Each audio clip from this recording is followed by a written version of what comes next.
আসসালামু আলাইকুম। মাত্র 10 থেকে 12 দিন হয়েছে আমাদের অন্তর্বর্তী সরকার পরিবর্তন হয়েছে। তো ডক্টর ইউনূসের হাতে বা তারই উপদেষ্টা পরিষদ সম্পর্কে যতগুলো তথ্য এই মুহূর্তে দুদকে জমা পড়েছে, রেকর্ড হয়েছে। তা আমরা যখন দুদকে এই ইউনূস সরকার বা তার উপদেষ্টাদের বিরুদ্ধে যখন এই অভিযোগ দেখলাম, তখন আমাদের অনেকের কাছে মনে হলো যে আসলে এটা কি সত্য নাকি জাস্ট একটা রিউমার সরকার পরিবর্তনের পর। কিন্তু যারা মনে করছেন যে না ভাই এগুলো রিউমার, তাদের জন্য আজকের এই ভিডিওটা দিচ্ছি।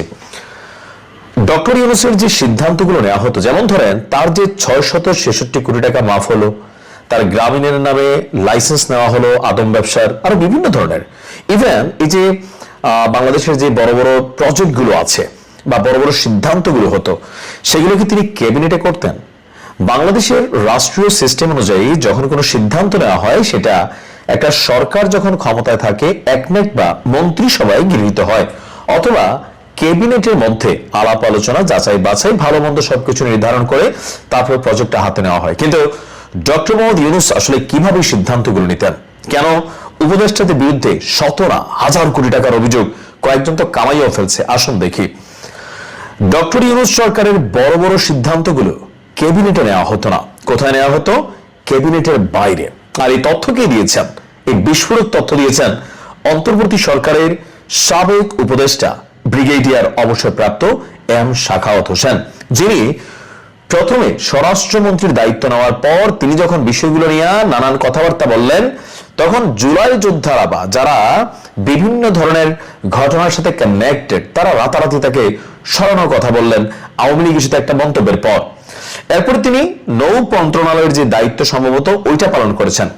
তো আমাদের এই শাখাওয়াত হোসেন তিনি বলছেন যে ডক্টর ইউনূস সরকারের ক্যাবিনেটে বা ইউনূসের পছন্দের বাহিরে কেউ যদি কথা বলতো, সেখানে যারা প্রভাবশালী ছিল, ভিন্নমত যদি কেউ পোষণ করত, তাহলে তাদের মতামত সাধারণ ছোটখাটো বিষয়ে সীমাবদ্ধ রাখা হতো।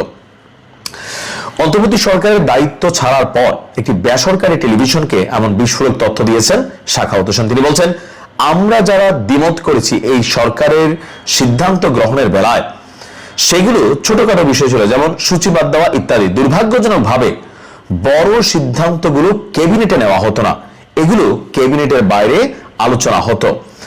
সব সরকারেরই একটি কিচেন ক্যাবিনেট থাকে, এমন মন্তব্য তিনি শুনেছেন। তবে সেখানে কারা ছিলেন তিনি জানেন না। অর্থাৎ তিনি বলছেন যে আমি ব্যর্থহীনভাবে বলতে চাই যে আমি সেখানে ছিলাম না, তার মন্তব্য।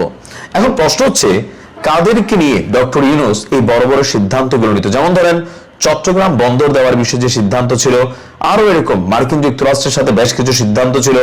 ডক্টর ইউনূসের এই সিদ্ধান্তগুলো কারা নিত?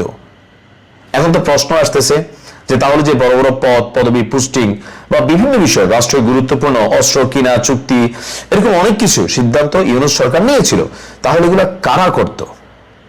তার বক্তব্য হচ্ছে, হয়তো ওই মনোভাবের লোক আমি ছিলাম না, তারা ধরে নিয়েছে আমি তাদের সঙ্গে একমত হতে পারবো না। যারা এসব করেছে তারা পরিচিত, আমি শুধু নাম শুনেছি, তারা আমার সহকর্মী ছিলেন। তাহলে প্রশ্ন হচ্ছে, ইউনূস সরকারের আমলে 18 মাস যাবত এই যে বড় বড় উন্নয়ন প্রজেক্ট বা বিভিন্ন বিষয় যেগুলো আমরা কথা বলি, তো সেই বিষয়গুলোতে আসলে কারা সিদ্ধান্ত নিত? রাজনৈতিক দল, বিশেষ কোনো গোষ্ঠী, বিদেশ থেকে কোনো চাপ, অথবা সরকারের ভেতরে 18 মাসে রাষ্ট্রকে ঘোকলা করার জন্য যেই সিস্টেম তৈরি করা হয়েছিল, রাতারাতি যারা রাস্তার ছেলে থেকে জমিদার হয়ে গেছেন তারা? আমরা জানতে চাই কারা ছিল। ভালো থাকুন।